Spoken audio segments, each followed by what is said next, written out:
In this lecture, we're going to discuss options for considering the altitude while planning. We'll show where the updates will occur in the algorithm and provide some example results. So let's go ahead and get started. Over here we have a depiction of a 3D terrain where obviously there's the terrain is not planar, and we need to consider our altitude as we're planning over this type of environment. So we assume here that there's a terrain map that can be queried to determine whether the altitude of the terrain, or what the altitude of the terrain is at any northeast location. So in other words, given a north location, an east location, we can determine what the altitude of that terrain is. And we also need to be able to determine this altitude for the random configuration in the RRT algorithm. So as we're searching over it, right, so we're just explore a new point. If we're going to be exploring out from there, we need to be able to determine what is the height of this new location. So that's all that's saying, is we need to have a map that we can query nicely to determine what the altitude is. And we need to be able to detect collisions within the terrain. So for example, we can't go through a mountainside, right? We might potentially have points on both sides of a hill, right? We can't go through it. So we have a few options. The first option listed here is we might be able to have just some altitude range that we're planning over, right? We might say that we're staying anywhere from 100 meters to 500 meters above the ground. So that could be, we could randomly sample anywhere in that range.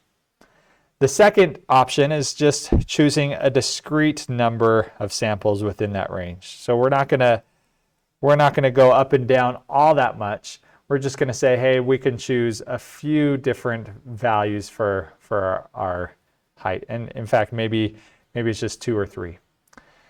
Then we can do, the third one is just a set altitude above ground level. So we're just always gonna have, our third option is just, hey, we're always 250 meters above the ground, or we're always 50 meters above the ground.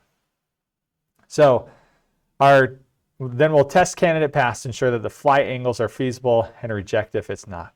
So that's one of the consideration we have to do, almost like obstacle checking, right? We have to be able to check to make sure that the transition between point 1 and point 2 is possible. So as we come over here, right, this point here and this point here is going to have a really large flight path angle. We're going to have to be tilted up quite a bit.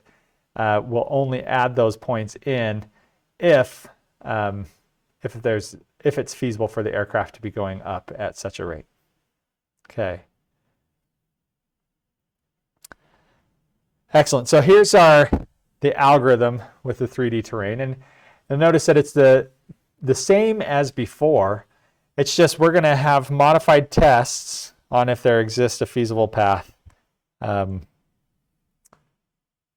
The exist feasible path is modified underneath the hood to account for the flight path angle. So other than that, the planning is actually, the algorithm can be written the same as before. And I want to also note that we do have the smooth path algorithm that we could insert. We insert it right there, or we could insert it, as we are finding our paths to the goal. So the algorithm is roughly the same, except for here we're checking our flight path angle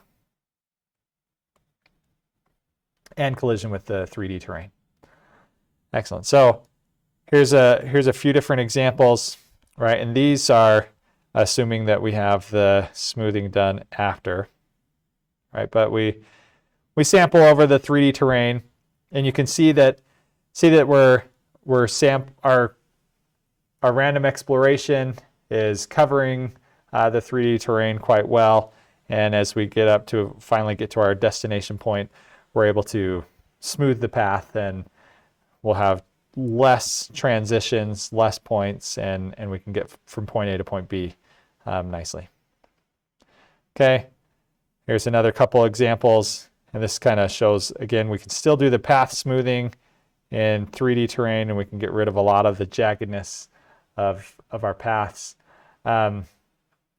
And again, we have those few different possibilities for deciding whether we're going to have a fixed altitude above the ground in a range or a discrete set of values that we can choose from. Okay, and then here's another example. Again, getting rid of a lot of the jaggedness of our path. Okay, and there you have it.